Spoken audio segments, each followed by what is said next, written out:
So, Lone Rider here, and I want to talk about a few modifications you can do or changes you can make to your stock road bike to make it a little more comfortable, a little more durable, a little more suited to regular use.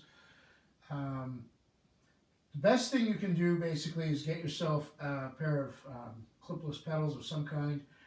Um, if you're going to be going for long road rides, but for casual riding, toe clips and straps tend to be sufficient.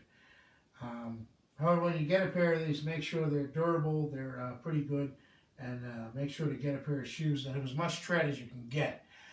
Cycling shoes generally aren't great for walking, but if you get a pair that's less limiting, basically. Also, focus on the pedal itself. These pedals are actually usable with regular sneakers. The pedal itself provides a wide enough platform that for short rides, I mean, if I'm going out just to the store and for some reason, all my, this is the bike that's available, the other one's a flat tire or something, I can ride this in regular sneakers because it's big enough. Whereas if you had like speed plays or something, those little things look like little round lollipops, not going to be very comfortable or even safe. So that's something to consider. They do make double-sided pedals, usually with the Shimano SPD system, and those have a traditional platform on one side and then a spot for cleats on the other side. But basically, if you're going to be going for long rides, these things are worth their weight. They're very comfortable. Basically, instead of having your foot bear down on the pedal, your foot's bearing down on the entire sole of the shoe, which acts essentially as an extension of the pedal. Wider contact area, less hot spots, less uncomfortableness, etc. The downside is, like I said, walking in. The next thing you can do, and again, this is very basic and very simple, is tires. Most road bikes come with 700 by 23s. There's a trend to start equipping some of them with 25s, which I talked about in the past when I talked about tire width on road bikes. But the truth is that most of them still come with 23s, and they usually don't come with anything bigger than 25s. However, even a modern aluminum road bike with shaped, tapered, and curved tubes like this one, you can still fit 28s on there. These are 28s and they're pretty big. Now, they make it a little more comfortable, obviously, but they also give you a wider contact patch with the ground, so it's a little more stable in that sense.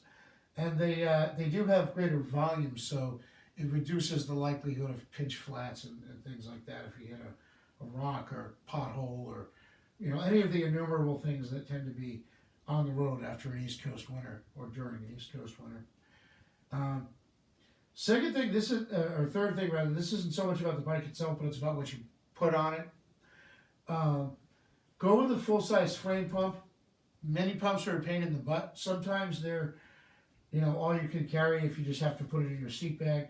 A lot of bikes with shaped or curved top tubes like this, you'll notice are not conducive to mounting a frame pump. I managed to make it work anyway. It doesn't look pretty, but it works.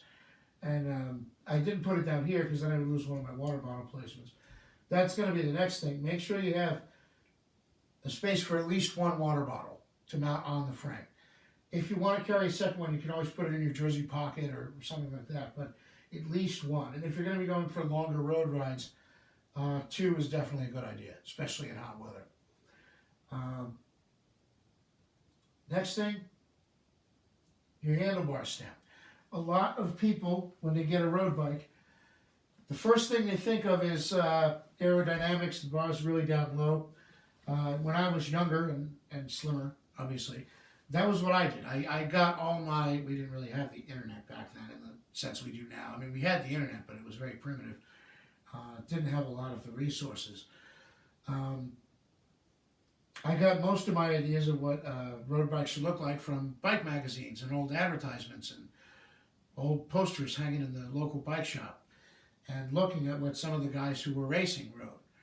And they all had their stems slammed way down there. In fact, most of them, keep in mind this was the early 90s, most of them were quill stems, right? I mean, threadless was around, but a lot of them were quill stems. And most of my bikes I remember I had the stem as low down as it would go. Which when you're, 17 or 18 or 19 is fine. Once you pass 30, not quite as comfortable. And the irony is that the advantage of drop bars on a road bike is that it offers you multiple hand positions. Here, here, here, here, here. The lower hand positions can really only be used for any significant length of time if the bars are at a reasonable height. If they're too low, you might be able to get down here for a sprint, but that's it. You're not gonna ride with your hands down there. Whereas if the bike like this has a slightly elevated stem, then what you end up with is drops on the bars that are actually usable over the course of a long ride, which I think is kind of nice. Also, make sure of the length. You don't want your weight too far forward or too far back. I mean, this is more of an issue for mountain bikers because you're going to be going over logs and roots and rocks and things. I remember when I first got my Kona Dog dual suspension bike, I got it secondhand off a guy who'd been tinkering it with it before, and the stem he had on there was way too long for the size of the bike frame, and frankly, for not only for my height but for his height. We were about the same height. I don't know why he had that stem on it. He had this long stem, and I remember when I took it out for its first test ride, I didn't change the stem. I didn't think of it, and I remember the first time I hit a root, bike went like this because all my weight just was just way too far forward.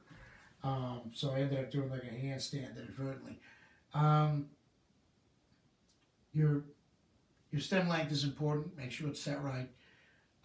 And that may mean replacing the stem. That may mean, getting a stem at a different angle, different length, etc. If you're buying the bike new, generally speaking, the shops usually will be willing to swap out things like stems, bars, or seats for the equivalent. If you take a cheapo stem and you want to swap it out for a Thompson, they're probably not going to do that, obviously. But for something that's the equivalent value, they'll usually be willing to do that. At least that's been my experience.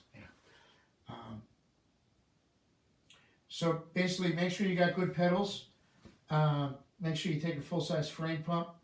At least one water bottle mount, preferably two. Wider tires if possible. Again, you can sometimes get away with fitting as wide as 28s, even on a modern road bike like this. Make sure your stem isn't too low, and just some basic things that you can do to, tires are easy to change, pedals are easy to change if you have a pedal wrench. Anybody can bolt on water bottles or snap on a pump, and a stem is not that hard to change. The biggest thing with a threadless stem is when you loosen these bolts to take the stem off, you essentially loosen the adjustment on the headset. So you just have to make sure that's set again. Actually, I should say these bolts, and then this top cap, of course, is what actually keeps it tight.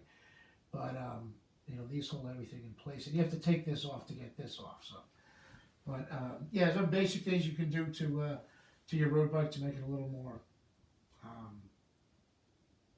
durable, user-friendly, whatever you want to call it, more useful in the long run. Right?